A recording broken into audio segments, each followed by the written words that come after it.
What's going on, everybody? It's your boy, the man, the myth, the legend, RizGod, bringing you guys the 16th episode of the RizPod. We are back talking some MLB trade deadline. It's been a little bit since the last time you guys saw me, and I'm really excited to bring another first-time guest onto the podcast, a good friend of mine, someone that is new, and I can't wait to show him you guys. Might as well bring him in. I was going to say mustard, but Mr. Buffalo Bills fan himself, Mark Holman. Mark, what's going on? Mustard. This is how we're starting it. Also, a lot of energy. Wow, we're really kicking it off here. Yeah, I'm happy to be here. Thanks for having me on. No, absolutely, dude. I was so stoked for you to finally come on. I've been trying to get you on for a while. So having you not only come on to talk about Yankees baseball, but obviously the MLB trade deadline is a fun one. Yeah, I don't know why I came with mustard. I just was kind of going with like the Buffalo Bills theme. Yeah, I've been dicking, and I'm gonna tell a story here for whoever listens to this. I've been dicking you around on the podcast because this is kind of like your house. This is like your home, right? As the RizPod. So the last time you were at my house, you just kind of Naruto ran into my daughter's bedroom and fell asleep for the night, and then we never saw you again. So it's true. That's a story that the world will now know. It is true. Back when I visited Buffalo, so I had to drag it out and disrespect your house a little bit, you know? Yeah, no, it's all right. The RizPod welcomes all and every story, so that's a good one to tell. But speaking of better stories to tell, it's the MLB trade deadline, one of the biggest sagas in not only sports, but obviously in the world of baseball. So I'm really excited to start talking about that. So obviously it's, July 28th right now. We've seen a couple of trades happen. The roller coaster hasn't really peaked yet. We're still getting to that upper echelon of like big moves happening. But what better way to talk about big moves is a team that sounds like they make moves every single trade deadline. And that's our New York Yankees. So coming into this day right now, the Yankees game is actually rain delayed with the Orioles. It's a big series here. And I feel like this series is going to kind of determine whether or not we're going to be buyers or sellers. And I think that's a great way to segue into our first topic today. And that's if the Yankees should be sellers or buyers. Obviously, I think we're last in the division as of right now. If not, we're like a half game above the Red Sox. We're not doing too hot, but King, all Jesus Christ, Aaron Judge is back to play. Mark, what are your thoughts on the Yankees so far up until this point in the season? Should Yankees fans have hope? And if so, should we go out there and buy, or should we ultimately sell for our future? Yeah, so I just looked it up. We are in last place by a full game in last place here at the end of July. So as Yankee fans, it's not very often that we sit here at the end of July in last place. I think it's been an okay year. Like we're still 6 games over 500. So like it's not terrible. The division's just insane. Like maybe the best division in baseball that we've seen in a handful of years. So I think to answer the question, buyer or seller, I think both. And I think here's why. I think it's will be a little bit like 2017, where we trim a little bit of the fat, get a little bit of value for some people that probably aren't going to be here long term, while kind of retooling. So I think there could be an upgraded catcher. I think that's just a whole situation that's a mess right now. They obviously need another bat somewhere. The offense has been abysmal. But I think you could maybe, there's been talk of Clay Holmes going. So Harrison Bader's on an expiring contract. I think there's definitely fat to trim on the roster. But I think there's also obviously areas where we could definitely upgrade here. Yeah, I love the point that you bring up because, like, if I'm looking through the trade deadlines that the Yankees have gone through the last few seasons, like they got Harrison Bader last year, Rizzo and Gallo the years before, Frankie Montas, like they always tend to upgrade bullpen strength and like a bat here and there. And obviously, like you bring up catcher, which I think is a great point because I think me and you talked about it. Like catching is a problem not only with the Yankees but all of the MLB, right? Like there's honestly maybe 3 catchers in the league that can not only hit well but play the field well. JT Realmuto, Adley Rutschman, and I don't know if I can name another one that can do both pretty well. I think when you look at the Yankees, obviously Trevy's out for the year. Higgy is okay. Like he's one of the best framing or like defensive catchers in the league based on analytics and whatnot. Yeah. He sucks with the bat. Like Yankees fans seem to love him, which is great, but batting 190 with like 6 homers doesn't do it for me. Especially when everybody else in the lineup is batting 190. Right. And I know Big Bicep Ben is in, and I'm really excited to see what he can do because the Yankees never really gave him a chance. but we'll see. He hasn't really shown anything yet. I know we have Austin Wells, who just finally got called up to AAA, but apparently he can't field the ball defensively. So I don't really know what the Yankees can do here in a sense for catcher. Like, I know actually the catcher I was thinking about is Wilson Contreras out in St. Louis, who has that big deal that he signed in the offseason. He wouldn't be too bad, but I just don't know if the Yankees want to take on his contract. So I do agree. I think some people that the Yankees could get rid of that can get some values. Luis Severino, I know he's the Yankees' homegrown ace, but I feel like starting pitchers rather for the Yankees is a pretty strong suit. We got the Cy Young favorite in Cole. Rodon had a big outing against the Mets. Nasty Nestor's coming back soon.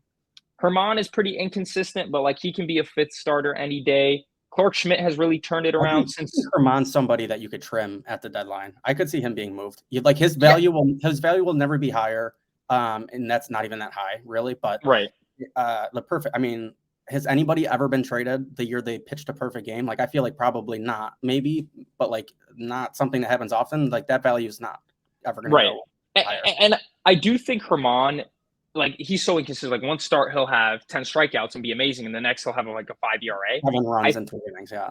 Right. I think Herman would benefit like going to like a San Francisco Giant or like a team with a pitcher-friendly ballpark. I think he'd do pretty well there. But yeah, Herman, Sevy, I just think trim those because Clark Schmidt's been, like I said, pretty good since May. And then you got a lot of young guys. You got Vasquez, who's been pretty good since he's made the bigs. Brito's inconsistent, but he has room to grow. And then, the Yankees got Beater in the minors. I think they have depth there. So I say trim that. Get a third baseman or get some outfield help. Obviously, Josh Donaldson sucks. Everybody's talking about Cody Bellinger. I think the Yankees should be buyers. I think Cody Bellinger is a great fit. His dad was a Yankee. It's someone that I could possibly see the Yankees re-signing if he does well with the Yankees. So I would love to see them do Cody Bellinger.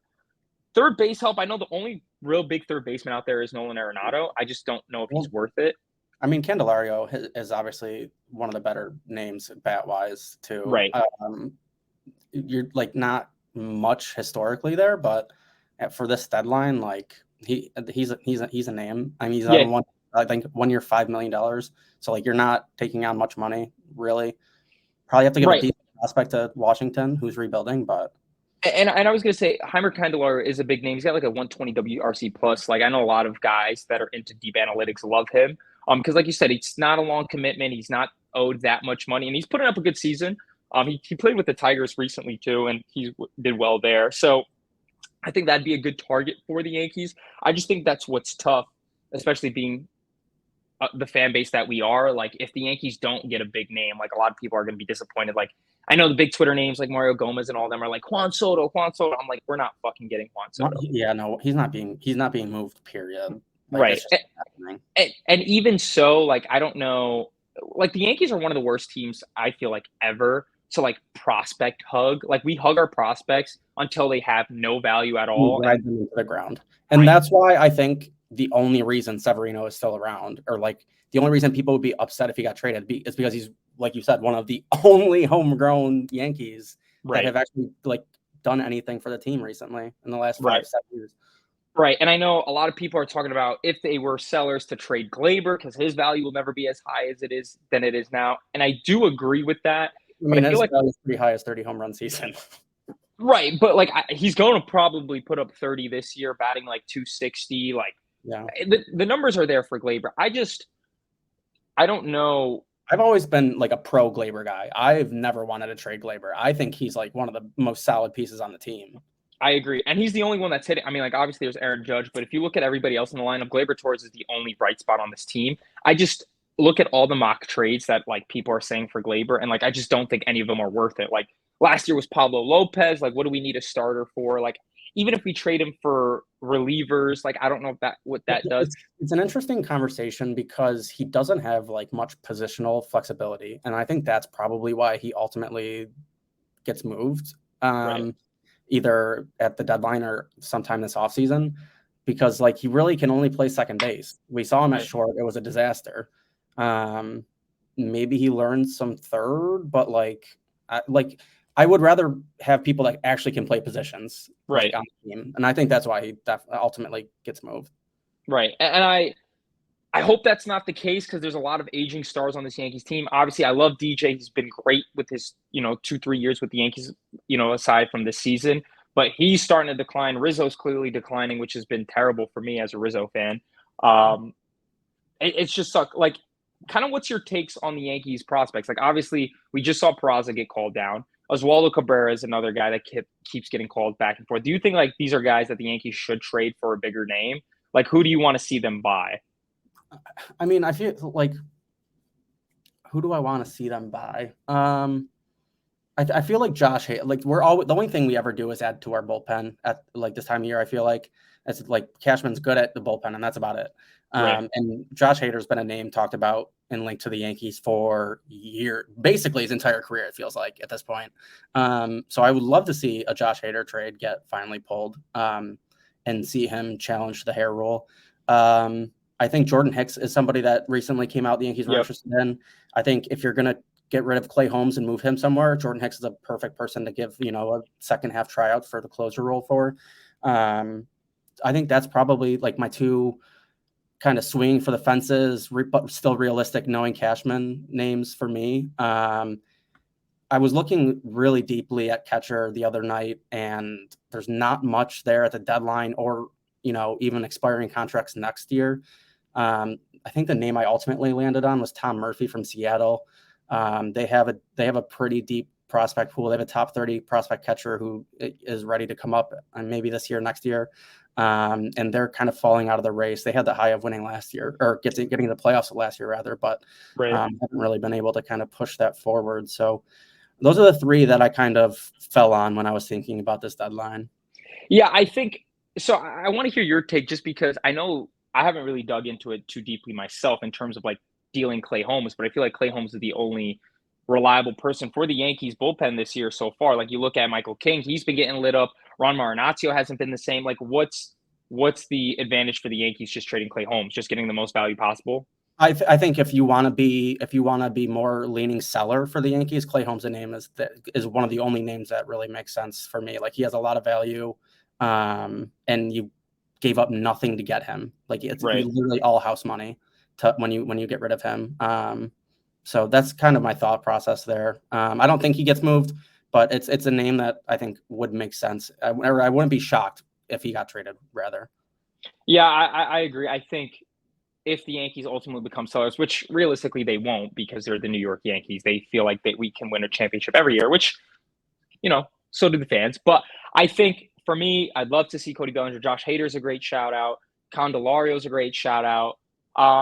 In terms of a big superstar, like I said, I don't see a Juan Soto. I don't see an Arenado. I don't see like all these big names that are possible trade targets during this deadline coming to the Yankees. No. I think Bellinger might be the biggest one, but I feel like the Yankees would have to get rid of a Peraza or anything just with the peak that Bellinger's having. Because in the month of July, Bellinger's batting like he's 400. He's gone fucking stupid. Like MVP levels, Bellinger back in like that's Chicago in a good position where they might not even move him now, like at all, because they're like back in the race. So I think they became 500 now for the first time since April, and like you said, they might not even move Bellinger. Like they're only, I think, 4 or 5 games out of the division. 51 right now. Yeah, 5.5 out of their division, and you have extended playoffs in the wild card. So like every team can go for it almost, except for like a handful. So it's going to be interesting to see. I think for the Yankees, though, we need another bat. Like this, like the team hitting wise is abysmal. Like Volpe hasn't panned out exactly just yet. I mean, like he's a long career, but Stanton is maybe turning it around. DJ's turning it around with Sean Casey. I know their numbers have been pretty good with Sean Casey. As a Yankees fan, how do you feel about Sean Casey? The same way I feel about Andy Pettitte, and I feel like it's kind of a shared opinion. It's not like super original, but it's just a lot of lip service. Like it's just like, oh, here's a cool name to bring in to hopefully try and. It's just like none of that does anything. I think the Sean Casey thing is super interesting because to me it felt like Cashman giving Boone like, okay, if this is what you want, I will for the only time ever fire a coach midseason, give you what you want, and if it still doesn't work, you're out of there. You're gone. Right. Like that's what it felt like to me when that happened. Especially knowing how close Boone and Casey were, like the rehire didn't come from inside the organization. It happened super fast. Like how do you know that person it was all super weird. And for it to be Right. the time Cashman did it in the season, it definitely feel like, okay, like this is it. Like this is your last chance kind of thing. Yeah, it does definitely feel like a Boone request because like they didn't even interview anyone. It just seems like, oh, Right. the Yankees are interested in Sean Casey. 2 hours later, they just signed Sean Casey, and like here we He had are. no ties to the organization ever. Like it was Right. a very out there thing. It's like when they worked on the MLB Network together, they just became homies, and now they both work for the Yankees. Yeah, little nepotism there. I'll get you a job if you get in. I'll get you a job if I get in. Right, right. I think we'll see. Do you think if the Yankees don't make the playoffs, obviously whether they become sellers or buyers, you think Boone's out of here for the first, like for the like actually for the billionth time that every Yankee fan wants him gone? Yeah, I think at this point, like I said, there's just no turning back. I think there's just too much heat, and it's not like, you know, we're going to the ALCS this year. Like let's be Right. frank. Or we're not going to the World Series this year. We're not. I think truthfully, I think we would be lucky to get in the playoffs where we're at right now, knowing the AL, knowing the pieces that we have, and knowing what's out there for the deadline. Like it's not going to be a great deadline. Right. Um, so like you're not going to be bringing up in a ton of talent. I don't know. I've had a pretty bad feeling the last, I'd say like month of just I'm not sure this is a year the Yankees can get into the playoffs. So I think ultimately like I don't think there's ever recovering from that for a coach of the Yankees, let alone somebody who's already been on the hot seat for as long as he has. Right. Right. And I think what better way to segue than really being on the hot seat? I think the reason why this deadline isn't going to be as hot as we hoped is because probably the greatest player of all time in Shohei Ohtani is not going to get dealt. If we thought the Yankees were a dumpster fire, look at the Los Angeles Angels of Anaheim because in my ever existence, I'm sure the same as you. Mike Trout, who's been the best player of our generation, maybe you don't agree with that, but I do, has only made the playoffs one time in his career. You get Shohei Ohtani for the last 5 years, who is proven to be the best baseball player of this generation, maybe of all time at his peak, having the best season probably ever, pitching wise, hitting. He might even break Judge's home run record a season after pitching to like a 3.5 ERA. He just had a complete game shutout. Then he just hit 2 home runs the next game on a doubleheader. Like, first off, I'd love to hear your thoughts on Ohtani. Do you think it's worth the hype? Do you think he is the best player of this generation? And then kind of what's your take on the Angels saying we're not going to trade him when he has an expiring contract and push for the playoffs? Yeah, I think firstly, Ohtani is like a year and a half younger than Trout. Ohtani's the best player of this generation, and whatever generation you just claimed like Trout was. Ohtani's the best player baseball's ever seen, period. Like it's not even I could not even tell you a close second. It's nuts. And none of that is an original take either. Like it's just Right. there's no adjectives to describe a unicorn, The only reason I'm going to cut you off real quick, the only reason why I would say Shohei Ohtani is not the greatest player of all time is just to get Ben Verlander upset because the way that man stands Ohtani is cringeworthy. But go ahead. Twitter trolls. Yeah, but I think I never saw him getting moved in the season like that. It just seems like too big of a trade. Too many pieces would have to be involved for that to be a mid-season trade. That seems like a winter meetings kind of thing, personally. But going for it is interesting. I think is every team not going for it every year? Is like that's just kind of a weird thing to put out there PR wise. But like I don't know. Giolito is a great ad. He's a great pitcher. They haven't had pitching like in fucking decades. It feels like. Right. I mean, that's a good move in the right direction. But like I said earlier, for the Yankees, there's just not enough out there that you can add to a bad team to really get you over the hump this year. So Because even with Trout being injured, their only bright spot for the Angels is Mickey Moniak, who was a former number 1 overall pick. They traded for him with the Brandon Marsh deal, and he's actually been really, really good this year. He's batting like 330. He's protecting Ohtani, and when Trout was in, he was batting cleanup. Like, but realistically, he's probably just peaking at the right time, and he's really not going to be anything special. More so for me, I do think keeping Ohtani for the Angels long term is the wrong move. Like you said, Giolito, great pitcher. Is he going to turn this franchise around to where they make a playoff push? No, I don't think so. ultimately abiding for a wild card spot because they're not catching up to Houston. They're not catching up to Texas. So you're risking and trying to get into a 3-game series where, okay, you have Ohtani and you have Giolito as your 1 and 2. That's kind of what all you need for the wild card series now since it's a best of 3. I just, you need hitting. They need defense. I feel like, I mean, like you look at, I'm trying to think their whole, and I just saw them live. Like Rengifo is nothing special. They just designated Jared Walsh for assignment. Yeah, And they which was traded, surprising to me. right? Like, I know he's been Eduardo, dog shit, but like it was just like that name to get released after how good he was recently was just kind of like, whoa. right. And like Eduardo Escobar is their first baseman now, who was shit for the Mets, and he's really not doing anything on the Angels. Like Hunter Renfroe is a good name, but like he hasn't really done much this season. People are talking about like him probably getting moved.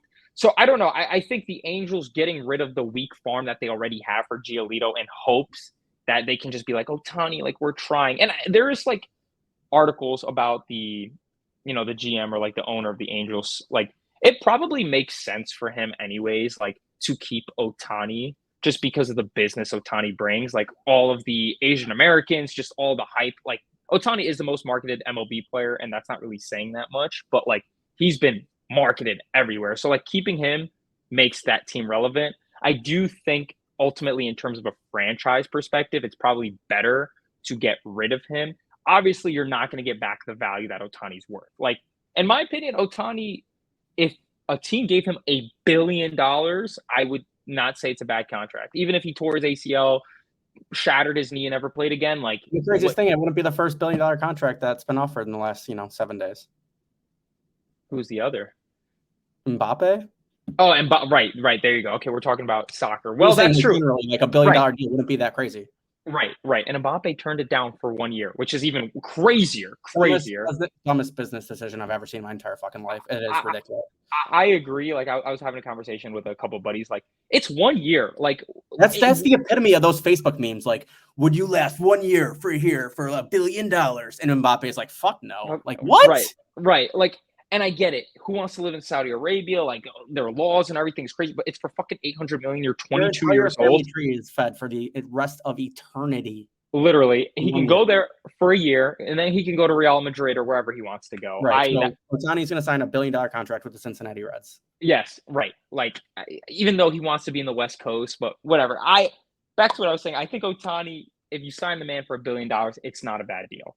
I just don't know if he's going to re-sign with the Angels. It seems like that's probably the only place he'd go. But if he wants to win winning baseball, the Angels are definitely not the team of the future. I don't think he resigns with the Angels. I don't think there's any chance he signs with the Angels again. So where do you think he goes? A lot of people saying Seattle, the Giants. He goes anywhere else. I don't think there's any way he just sat there for the last 5 years or 4 or 5 years, lost as much as they did with like not even a sniff of being good. Right. Any of those years. Like you were actual dog shit all 5 years. And you were the best player this game's ever seen. Like, why would you? There's no money. Right. There's no money. No, I agree. The only reason why I say that is just I feel like I guess the loyalty might be there, but who gives a rat's ass nowadays? You can go across the street and get paid twice as much. It's true. So you think the Dodgers is probably the biggest favorite to sign him? Yeah, I think the 3 West Coast teams. I think the Dodgers. Obviously, it's just a practical choice or prediction. I think my 2 that I would love to see him on, I would love to see him in San Francisco or Seattle. Either one would be so fucking cool for me. I would love to see him in Seattle. Seattle, I feel like, or even, I mean, San Francisco, the fucking that would be sick too. The McCovey Cove home runs, like he'll probably put up numbers. So, and like us even talking about that is why I think the Angels should have ultimately dealt him. Like even if they get the best prospect out of anybody's farm system, who gives a fuck? Like, obviously, I know the Orioles were talking about it. If they could have traded with the Orioles, who are literally loaded with prospects, Jackson Holiday, who's like 19 years old, and you also have to have a partner to have to trade Ohtani. And granted, they could have wanted to trade him, but like a team also has to want to give up as much as they would need, like. PR-wise to make that trade. And no team, I think, is going to make that trade without knowing where he's going to sign. Right. I mean, you never know. I feel like trade him to Seattle. Like, see, you know what I'm saying? Like, there's a lot of people, or like even to the Dodgers. I feel like there was room to have a move made. And like you said, it's going to be tough with the backlash they would get, like, oh, they didn't get enough, Ohtani. But I feel like whatever they get is better than not getting anything at all. So Yeah, I mean that's definitely the right argument, probably. But again, it is a business, and the Angels are fucking terrible. So, and they're probably not made a ton of money. So, Ohtani probably is paying a lot of people's paychecks. yeah, I was gonna say I think the Angels are in a peacock situation where they're probably losing more money than they're making at this point. Yeah, agreed. So, kind of speaking about trades and what team needs to make a trade for Ohtani or whatnot, I feel like that's a great segue into what team needs to make a trade in general. There's a lot of teams vying for a playoff spot, a lot of teams having World Series aspirations that probably just need that one or two moves to really eclipse them to that top spot. I kind of hear your takes on what team or teams needs to have a trade to get better, what teams need to make a trade to rebuild, what player you want to see traded, just kind of like your thoughts on all of that. Yeah, so I know you're gonna go with one team, and the team I went with that I think, as I was thinking about this, like I was like really talking myself into the Texas Rangers winning the AL. I think they're loaded, and so for me, they have to get pitching, and I think it would be really fun to see them get Verlander. That's kind I of love I love that. I was gonna be on the same boat as you, but go ahead. Yeah. I think that would be super fun. Obviously, he had time in Texas, so I think he would approve that trade, assuming he has a no trade clause of some sort. But I'm trying to look it up quickly to see what his contract is. I'm gonna go It's crazy. 3 years. I think it's 2 years, 43 mil a year. Yeah, so it's similar. Okay, it's super similar. And they just signed DeGrom, so I don't know if this is possible. But what if they traded for both Verlander and Scherzer? That'd be fucking nuts. That what they both have the same ABV. Right. And I don't think Texas gives a rat's ass about paying. They paid DeGrom, they paid Right. Seager, they paid Semien. So I think they would take it. I just don't know if the Mets would trade both of them. I mean, yeah, I mean they're 39 and 40, so like if you're gonna get like an adequate return for either of them, I think you It's have. now. I don't think Right. you're gonna trade. I think obviously trading both is unrealistic. I do think Verlander's probably the right choice, especially knowing his postseason history and how good he's been. Right. So I think bringing it back to more kind of realistic things, the Verlander to Texas is a move that like really, really excites me, or any pitching. But Verlander in particular, knowing that they really have a solid chance to win the AL, I feel like. Yeah, I love that because I was kind of going in a different direction, but I love the Texas take. And here's what I'll say about Texas. Texas went from growing up to making the World Series back-to-back years, from then to being mediocre, to then being really bad the last 2 years when they built this new stadium and everything. Right. And just out of nowhere, they've turned it around. They hired Bruce Bochy as a coach. They made some couple of free agent signings, and they've been really good. Like their entire lineup pretty much were all-star starters. Jonah Heim, that's another catcher that I didn't list off. He's been really good this season. Adolis Garcia's been great. Seager, Semien, Nathaniel Lowe. Like I can list their whole team. They're really good. They're starting, they're starting pitching one of the best in the game. Nathan Eovaldi, Dane Dunning, like all their ERAs are amazing. Adding Justin Verlander as that like postseason ace to settle everything down would be amazing. And I think Max Scherzer. And they just got Chapman for the bullpen. Yes, and he's been lights out. They traded for somebody today, a backup catcher. I forget. Kevin Plawecki they traded for, which is like a nothing trade, but still like they're making moves. Right. And I think this is their time now. Like their time is now to win a World Series. I mean, Jacob deGrom's probably out for the next 2 years if he's not going to retire after this injury. He might just fucking pack it up and go home. Right. But Verlander's a great shout. I think Verlander would be amazing. Verlander started off really bad with the Mets, but he's been turning it around his like last 6 or 7 starts. The Mets are one of the teams that I want to say that needs to make a trade in a sense for their future. Won 103 games last year, shitting the bed this year. Like you said, listen, Scherzer is great. Verlander is great. Like if they were making a playoff push, you want those guys at the helm, but you might be cooked. So trade them while while they have value now. I say trade both of them, but Verlander to Texas is a great shout. I love that. I think that would be a great move for the Mets and a great move for Texas. So I love that. Yeah, the other one I had a couple, but I'll wait for you to get to your team. The other small one I had that I was thinking about, and this one also kind of excited me just because I like this player a lot. Obviously, Philly is off that World Series, trying to get back. could use a bat. I think Rhys Hoskins went down earlier, like in Yep. spring training, maybe. And I think Andrew McCutchen would be a fun add to the Phillies. I think going across state, they're thinking about moving him. I think that would be a fun veteran to add to that team. Yeah, was really that's good a yeah, it's a very low key move. He was with the Phillies, I think, a couple years back. So going back there would be cool. Bryce Harper obviously is now moved over to first baseman. My goat is now looking good on the field, even though he's looking like that dude perfect meme, where like he makes the unnecessary play on a simple play. Everybody's like, "Oh my God, Bryce is a first baseman is so good," and it's like that was an outfield play. Right. Like, can he scoop the ball? Yeah, and it wasn't even like it was an unnecessary, or like it wasn't even like a necessary dive. Like he could have easily leaned over, but Bryce Harper doing Bryce Harper things. Oh, yeah. But yeah, I think McCutchen is a good pull. I think the Phillies are a team which is so funny because I think they're the same record as the Yankees, but the aura around that team is so different. Like everyone's like, oh, the Phillies are getting hot, the bats are getting hot, it's our year, and then the Yankees fucking blow. But they have the same record as the Phillies, and we're like, yep, we're fucked. So I don't know what it is, if it's just the Philly fan base, or it's just the fact that the Phillies just have guys that can hit. Realmuto, Harper, Brayson Stott's having a good year. World Series, like everybody knows they have it. Like they have it. The Yankees don't got shit. They got Aaron Judge, and that's it. Yep. And I mean, that's a good way to put it. Like they have the names, but they're not performing. And like I'm looking at the Phillies line, like Schwarber, Castellanos, like they got a bunch of dogs. So if their pitching is there and they get another bat in McCutchen, that'd be a good pickup for them. The team I was kind of going towards, which is so crazy to say this because it's obviously in our division. I'm slowly really liking what the Baltimore Orioles are doing, just as a baseball fan in general. Their farm, their team, they're young, like their youth. Their bullpen is the best in the game with Yernier Cano and fucking Felix Bautista.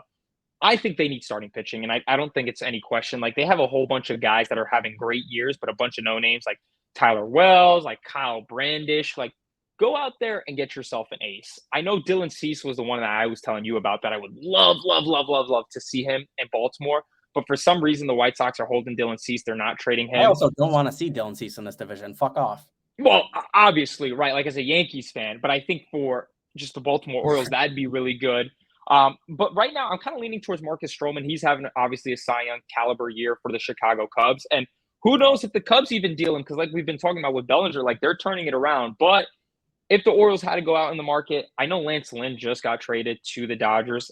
I'm really not a fan of Lance Lynn. I think he kind of blows. He's been awful this year, yeah. Yeah, and not even this year, just the last few years. But the Dodgers ended up picking him up.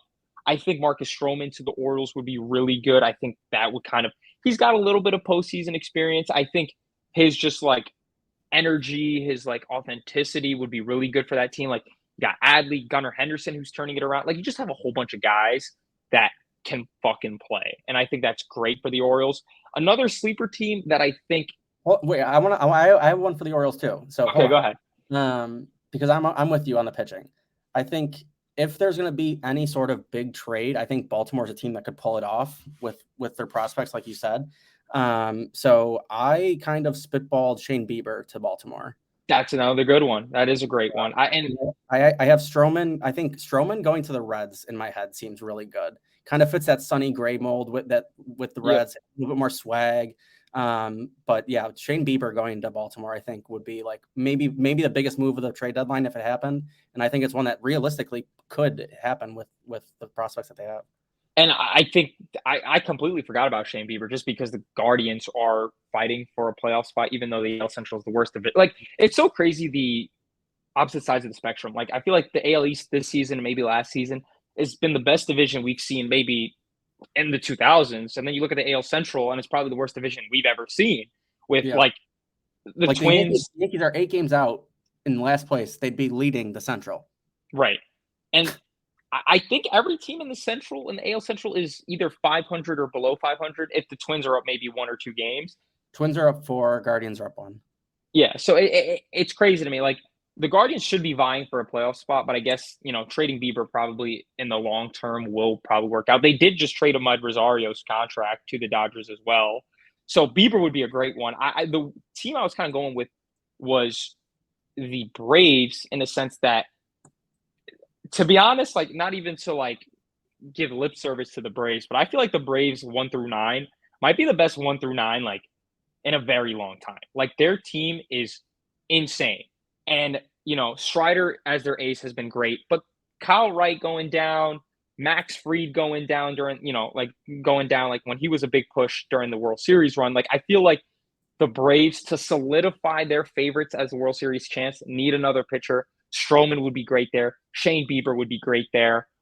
Just more starting pitching. The Arizona Diamondbacks is another team I think needs to go out there and kind of make some trades because just like the Rangers, they've been mediocre for a long time. And Corbin Carroll, Rookie of the Year favorites, came in and he's been elite. You got a whole bunch of guys doing really well, like Christian Walker, Lourdes Gurriel. They need pitching. Marcus Stroman, Shane Bieber, kind of the same names that we've been naming would be really good. Another sleeper pick that I would really love to see the Diamondbacks. I don't know if they will make it because I don't know if he's going to release his trade clause to go there. I think Nolan Arenado would be great there. I think Arizona's a team that gets a lot of talk for this deadline.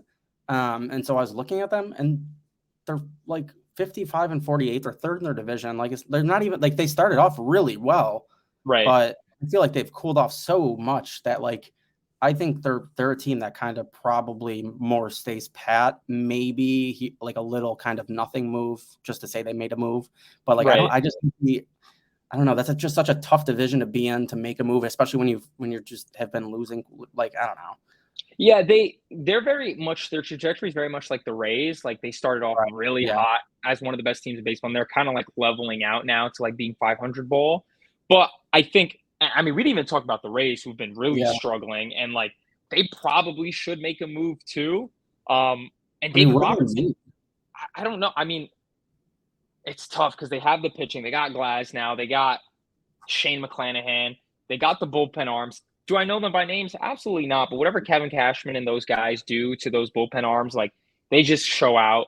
They got Wander Franco, Rosarena, like Ramirez, like a whole bunch of good guys. I just probably like more pitching and just maybe a bat. I don't know. Like they've been really struggling. I'm gonna say Tommy Pham for Tampa. That'd be a good pull. He's low key. The Mets need a deal. Tommy Pham was a Ray before as well. Great defensively, has a huge arm. Right. And he's got some pop in that bat as well. Like Tommy Pham is a great pull, actually. Good base runner, yeah. But back on the Diamondbacks point, I think the only reason why I'm pro them making a move on this deadline is just I think like their time is now. Obviously, Corbin Carroll is like really young and whatnot, but like, what else are you going to do to get hype for the Diamondbacks organization than making a playoff push in the NL West? Like the Giants are looking sneaky good again this year. And the Dodgers are obviously the Dodgers, but if the D-backs can make a push, maybe steal, like they could be the Phillies of this year. They could be the Nats. Like you never know. Like make a move on the deadline, and you'll see what happens. Yeah, I have not much on the Diamondbacks. I'm just kind of mild on them. I don't know. To go from just complete obscurity to, I don't know. I'm like relevant. Yeah. I would love to see it just because I love just the turn in baseball right now with all the shit organizations kind of turning around. Right. So like the Rangers, the Orioles, the D-backs, like even the Reds, like the Reds are doing really good. Like you gave a shout to the Reds. Ellie De La Cruz has been electric. Like the fact that their entire team are basically all rookies. They're like there's talks about them trading Jonathan India, who just won Rookie of the Year. I feel like that's going to be interesting because I get it. You got Matt McClain, Spencer Steer, Joey Votto, still Ellie De La Cruz. Like you've got a loaded infield. Like what are you going to do with India? That's why I feel like Marcus Stroman just fits that clubhouse. Like they need. I really feel like that makes a lot of sense. But like, yeah, I'm thinking of the Reds and like who they could trade for. I'm scrolling through the list and like we've talked about a lot of these names already. And then you're into like, I mean Mark Canha. I mean Brad Hand. Right. Just these names that are just names that are just really, you put them in to play 60 games in a position that you need help in, and that's about it. Yeah, and I think the key here, and I kind of want to segue to the opposite side of the spectrum in terms of like we were talking about what teams need to make a deal for a push, like what team needs to sell. And I think we've been naming the Mets players a lot. We named Verlander, we named Pham, Scherzer, Mark Canha out. Like I want to kind of hear your take on what do you feel like what teams should sell during this deadline. Yeah, I mean, let's look at the standings, right? There's not many teams that are completely out of it, I feel like, with just how the structure of the MLB wild card is now. Right. So let's see, where are we at here? Where's games behind? I mean, there's 1, 2, 3, 4, 5 teams within 5.5 games of a wild card. So you're looking at Detroit, Chicago, the White Sox, that is, the Royals, Right. and Oakland. Like, you're not getting much out of any of those teams. Like, that's kind of all just And the White Sox are already selling. Antonio's gone, Giolito's gone. Yeah. So like, is there anybody on Detroit, Kansas City, or Oakland that anybody's pounding the table to try and get? I don't think so. And then you go to the NL, and let's take a look here. It's even worse. Like, there's a bunch of Well, I mean, for sellers, it's better, yeah, because a lot of teams are really out of it. But again, Colorado, I haven't really heard any buzz about anybody in Colorado. They could probably trade CJ Cron, get some value for him since he's probably their best player. Yeah, again, a player to plug in, a body to put in for 60 games in a position you're struggling. Washington, we talked about Candelario. I think that's a good name. Pittsburgh, we talked about McCutchen. Brian Reynolds was a name last offseason, but then signed the extension, right? I think. Yes, he did. So, and then you get to St. Louis, and I think that's probably St. Louis are the two most interesting teams at the deadline for me. To see what they do. I think St. Louis definitely is going to be seller. Just how much. San Diego, I wouldn't be surprised if they went either way. Right. And I think Blake Snell's a name there that we haven't hit yet that I think would be super interesting if he got moved. Yeah, Blake Snell is a great name because he's a Cy Young candidate as well. Like, he's back in prime form. He's striking out, like, I forgot the exact number, but it's like his K through 9 has been unreal. He's been absolutely lights out. To the people like in the gambling Twitter community, like, they know Trent, book it with Trent. Like, he's a big Blake Snell guy because he has him on the goat whale, and he's been absolutely shoving. So I think Blake Snell is a great name. I think the Cardinals and the Padres, you put the nail right on the head. If I were the Cardinals, I don't know. The Cardinals are such a storied franchise who usually are a really well-run franchise. The only thing against them the last few years I can think is how weak their pitching's been. But a lot of people are saying, you're going to deal Montgomery. You're going to deal Jack Flaherty. Are you going to deal Arenado? Are you going to deal Paul Goldschmidt, who just won the MVP? Like, if you were the GM of the Cardinals, would you just kind of just say, after one bad season, fuck it, like, let's rebuild. Arenado, you're out of here. Goldie, you're out of here. Because honestly, I would keep him and just say, listen, this season's a wash. Like, if you want to trade Montgomery or if you want to trade Hicks or something, like, go for it. But listen, the Cardinals for the last few years have been a really good team and have made playoff pushes. So I would just keep the franchise together. Yeah, I think both of those kind of fall towards offseason moves if they happen. I don't think either of those get moved here. Goldschmidt, definitely a candidate in the offseason, depending where they want to go as a franchise. I mean, after this year, he has 1 year left for $26 million. Like, that's a very manageable contract to move, especially for the player just coming off an MVP, right? Like, maybe that is a name that get moved. I think, man, am I talking myself into Goldschmidt being moved now? What does Arenado's contract look like? Because I think he just re-signed as well, Arenado. Yeah, so I think both of those are probably off-season winter meeting moves, right?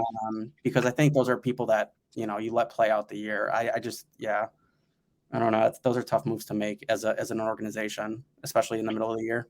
Especially with those guys being your cornerstone, I feel like what's the message there? I don't know.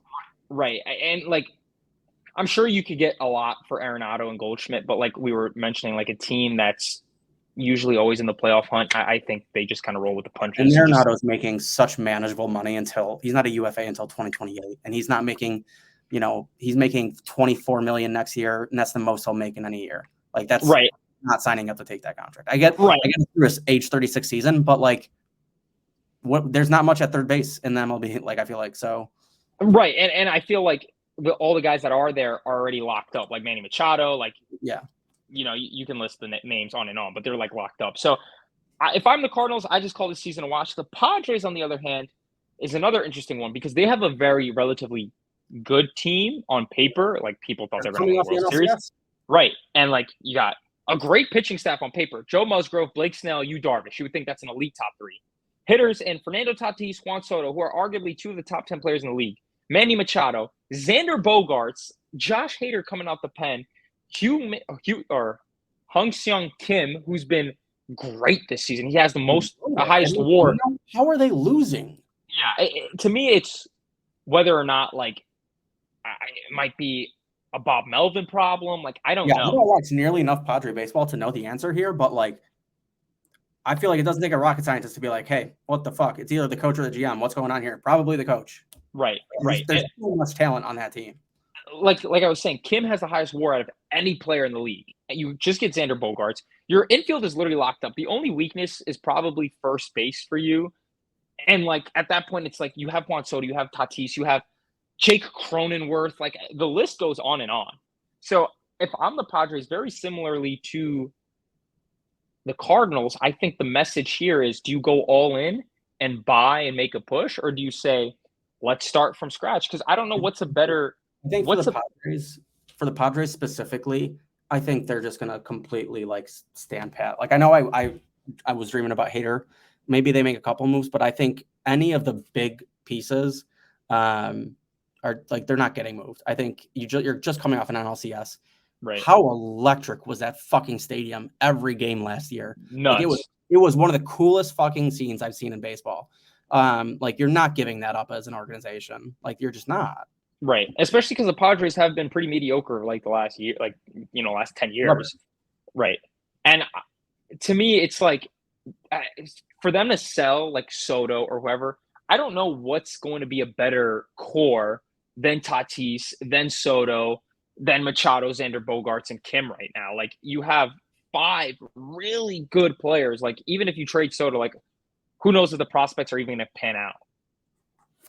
Yeah, I'm always big on, especially in baseball. Baseball is an old man's game. Like you're like Right. you only like hitting your peak until you're like 28. It feels like.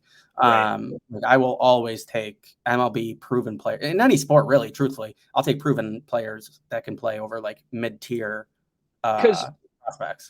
I'm even thinking about who the Padres traded to the Nationals. Like CJ Abrams, he's all right. He's not Juan Soto. Like Mackenzie Gore was Mackenzie Gore. he was a hot prospect come when he was drafted. I don't know really what he's done since though. Right. He's been injured. He's kind of been mediocre. Like the guys that the Nationals got back for Soto clearly don't equal the value. And who knows? Maybe CJ Abrams goes on to be elite. But at this current point in time, it hasn't done it for me. So like what are the Nationals, or rather the Padres, going to get out of Soto? That like Soto's 24. Like you can use him for 15 more years, Still has a year of arb left too after this. So he's not a UFA until 2025, which is another reason I don't think he gets moved at the deadline. There's no urgency there. You don't have to move him. And yeah, looking at the trade, I was Josh Bell, Mackenzie Gore, CJ Abrams, and then three names I've never heard of. So I'm assuming just prospects, and then Luke Voigt. So like, kind of a fucking steal. Like what the hell? Right. And that's what I'm saying. So like for the Padres to expect, like even all right, let's say, because I know Yankees Twitter is like the Yankees have like the top prospects to get Soto. All right, you trade Dominguez, you trade Volpe or Peraza, you trade Sweeney, you trade Wells, you trade Spencer Jones. Let's say like any of those names go. Like we don't know if any of those guys are even going to be like, MLB ready. Like you know what I mean? Like Austin Wells can very much be a bum. Sweeney can be a bum. Like Pereira can even be a bum. Like I don't know. I think at this point, like Cashman has to prove he can grow and Develop talent. So that's mainly why I feel holistically that the Yankees don't make a big move. Is like I don't think they're going to move prospects. I don't know. Right. And I mean, obviously the Yankees from when you were young grew up all their hometown, Posada, Jeter, like all those guys. And like ever since. Right. And the only guys are Sevy, who's been okay, and then Aaron Judge. Speaking of Yankees and Padres, and homegrown, and one other name that I came across and I haven't mentioned yet, because I went with Tom Murphy instead. Gary Sanchez, can I throw that out there? Like I wouldn't like he's been better defensively. Like all his numbers are better. Wouldn't be mad to see a reunion. I guess you're getting nothing from the catcher anyway. Right. It's the thing with my thing with Gary Sanchez here is he's been proven to play in the Bronx. Like at his peak, he's been absolutely amazing. I just think with Gary Sanchez, I don't know if the front office and the team would want him back. I don't know if he would want to come back. And I think Gary Sanchez kind of falls into that the tail end of Robbie Cano's career, when Robbie Cano, one of the best Yankees I ever had the privilege of watching, but like he was lazy. Like he was known to be lazy, not, dig out a lot of ground balls. Like I feel like Gary Sanchez would kind of just bring that mantra back. But Gary Sanchez has turned it around. Like he went to the Mets, he did shit. Now he went to the Padres and he has like 6, 7 home runs. Like you said, I think he's been catching Blake Snell, and he's been absolutely electric with Blake Snell as a partnership. So it might not be a bad call, like you're saying. Like, what are we getting out of Higgy, right? Like, I don't fucking know. So I'm in Yeah. a believer. Let's see what Big Bicep Ben can do. Um, I Trevi kind of peaked last year, and I don't think we'll ever get any good production from Trevi again. Even if he didn't get injured this year, they still needed to make a move at the position. Right, something fresh. So, but yeah, I mean, we talked about the two sides of the coin here with what teams need to make a move, what teams need to sell. I kind of just to finish up the topic there. I'm pretty close to Citi Field as well. I think the Mets just needed scratch haul, build around Brett Beatty, build around Pete Alonso, Francisco Alvarez. He's the only bright spot on that team right now. I know Lindor's having a pretty good year in a sense of like outs above average, F4, but it might not be a bad idea to even trade Lindor for the Mets. But yeah, like Canna, Pham, they just got rid of David Robertson. One of Verlander, Scherzer got to go. Like, just kind of retool for the Mets, and then just hope Steve Cohen can spend another $300 million next year. Yeah, that's the thing is like you're not even really selling if you're the Mets. You're just gearing up for what's going to happen in 4 months. Right. They're just kind of reloading the bank. So kind of segueing, we already kind of talked about what would be the biggest moves. I know you kind of alluded to maybe Shane Bieber going to the Orioles would be pretty big, but kind of just your overall formal prediction. What do you want to be the biggest move, and what do you think will be the biggest move? What I want to be the biggest move.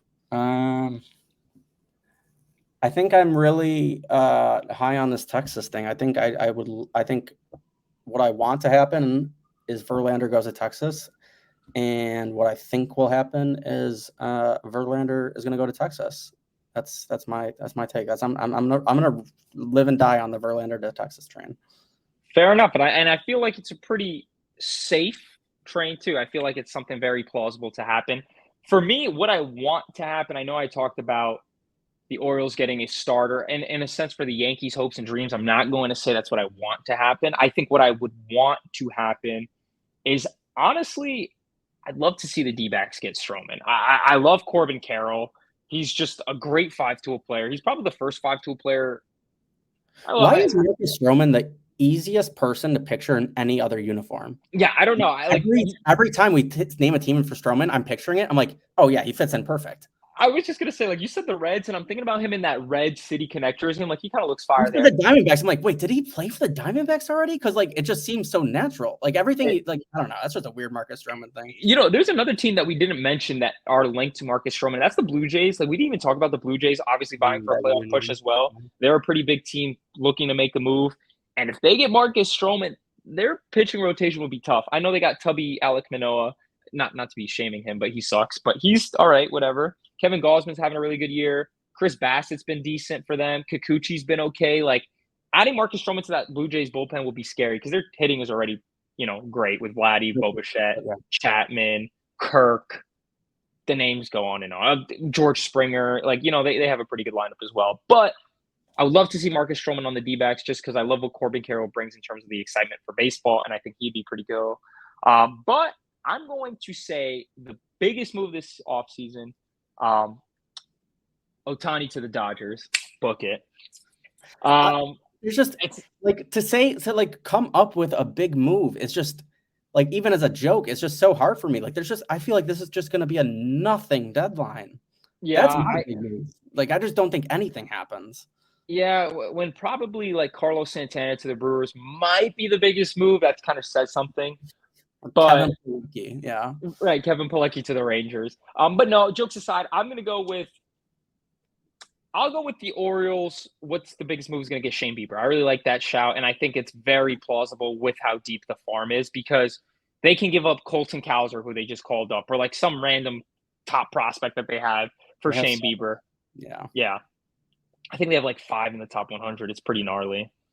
Okay, yeah. I have one more. Okay, go ahead. Fuck it. Blake Snell to Cincinnati. Okay, Blake Snell. You just love that you're on the Cincinnati train. You think they're gonna make some noise this year? I think if any team makes a big splash, like I feel like in my bones, I just feel like Cincinnati is like they're hot, man. They're hot. And, and, and I think Cincinnati has the capital to move because, like I said, they have Jonathan Right. India, who's an MLB proven player. Even That even if they just said India for Snell, straight up, like are they saying right, no to it? I feel like that's like not like an absurd trade. Like I know Snell's great, but he's not signed for the after this year. right. That's what I'm saying. So it is very plausible. Like I can see it. Obviously, Snell probably is worth more than a Jonathan India straight up. But like you said, like who's to say Snell is going to re-sign with the Padres? Like at least you get control of India for a little bit. Yeah. I think that's so. What I think happens, Verlander to Texas. What I want to happen, Blake Snell to Cincinnati. That'd be two great moves there. I'd be really excited for both, especially for Cincy because I know how big of a baseball town Cincy is. So it'd be really cool for them to see. So kind of just wrapping up everything we talked about: sellers, buyers, Yankees, Ohtani, all this fun stuff. Kind of what do you expect this second half to be, regardless of all the trade outcomes? Like, what's your second half predictions? Who do you think is winning the East, the AL East? Like, who do you think is going to make a deep playoff push? Who do you think is going to fall short? Who's your World Series picks? Just kind of what your takes are going to be after the MLB trade deadline. Yeah, I think I'd love to see Cole win another Cy Young. Oh, need it. Always deserved. I think the Cole story on the Yankees is such an interesting one coming from like I don't know how many fans felt this way about him coming from the Astros, but I was like, I don't know, this fucking guy coming from the like I hated the Astros. I still hate the Astros so much. So getting anybody from them was just such a like gross feeling. But he has become like one of the best Yankees of all time. Like not even just what he does on the mound, but like his personality. Yep. Yes, like it makes so much sense. So seeing him win a Cy Young would be terrific. Ultimately, I think my prediction is that Rizzo never comes back to the podcast. Okay, there he is. This is my Garrett Cole. I just wanted to shake his head saying that he is one of my favorite Yankees of all time. So yeah, I think, but ultimately, my big prediction for the second half is that the Yankees do not make the playoffs. I know I kind of alluded to that earlier, but I just don't see it this season. But another one, plus 1100. I'm booking the Texas Rangers to win the World Series. I don't know. It seems like an AL year. I don't know. I'm with you on that. So my predictions in terms of the Yankees, I do think they make the 5th or 6th seed. I think they somehow get it together because the Yankees always do. They always give us fans false hope, thinking we're going to make some noise, and then we just fall short in the playoffs. Think about last year. We had a crazy series with the Guardians, get swept by the Astros. Seems like we always get swept by the Astros. 21, we got fucking smoked by the Red Sox. I think 19, we made it to game 6 when DJ hit that home run. And I'm like, oh my God, it's our year. And then we lost because Chapman gave up the home run. 17 was the only year and the fans didn't expect anything. And we were one game away from the World Series. So I think it's going to be a repeat of that because it seems to be every Yankees fan's nightmare. In terms of my World Series predictions, I am with you in Team AL. We're giving gambling advice. You got the Rangers at plus 1100. I got the Baltimore Orioles at plus 2200. I think it's the Orioles versus the Atlanta Braves. I don't know, man. I'm just Adley Rutschman being the best player at catcher. You don't find that often. He's a stud. If they go out there and get an ace, Felix Bautista and Cano are the best 1-2 punch in the bullpen. If they go out and get Shane Bieber, I agree. I'm all with you. And listen, might as well get it now at 2,200 before they make that big trade. Or 1,600. All right, so they're 1,600 now. But Gunnar Henderson, Aaron Hicks, no, I'm just joking. Aaron Hicks sucks. But like Mountcastle, O'Hearn, like Austin Hayes, they have so many guys that just play baseball the right way. I can see it. And obviously the Braves, the Braves are fucking cracked. Like I said, Acuna, Riley, Harris, Olsen, Albies, Arcia, Sean Murphy, who's in the MVP conversation, like Spencer Strider, who's in the Cy Young conversation. I'd even shout out Zach Gallen, who's probably going to win the Cy Young for the D-backs. Like, dude, baseball this year, the postseason is going to be really fun because we're going to see a lot of teams fight for it. Even though this deadline is probably going to be ass, it's good for baseball in a sense that there's a lot of teams competing. And I feel like that's kind of the purpose of all these playoff teams. Like, what is it, 14 or 12 now? I lost track. I think 12. I don't even know. A lot of teams make the playoffs now in the MLB when it used to be 4. So I think it's good for baseball. Yankees make the playoffs. Orioles, Braves, World Series. Diamondbacks make the playoffs. I think the Reds win the division. Um, and Garrett Cole winning the Cy Young would be absolutely amazing because that means my future will hit because I have a future of Carroll, Rookie of the Year, Cy Young, Garrett Cole, Ohtani MVP, Acuna MVP. I placed it back in April, 10 to win 1,500. So if Cole wins the Cy Young, RizPod is getting a fucking giveaway. So, Yeah, the giveaway is going right to me. So, yep. Sorry. But with that being said, I mean, we kind of covered everything with it being an hour in. Mark, I'm super, super pumped for you coming on today. It was a great podcast. I can't wait for you to come again whenever that is. What's kind of your final thoughts you want to say to the pod or just kind of in general? I got nothing. I'm a loser. I just answer the call when when I see him on my caller ID. So yeah, I'm sure I'll be on again. This was actually a lot of fun. I love talking baseball and getting into this stuff. Maybe next time we do a Yankee specific so we can really get into the nitty gritty. But yeah, no, I'm good. It was a great podcast. I'm very happy. It was a fun time. Good. Well, with that being said, it's your boy, the man, the myth, the legend, RizGod, signing out with episode 16 with your boy, Mark Hallman. And we'll see you guys next time. Bye, guys.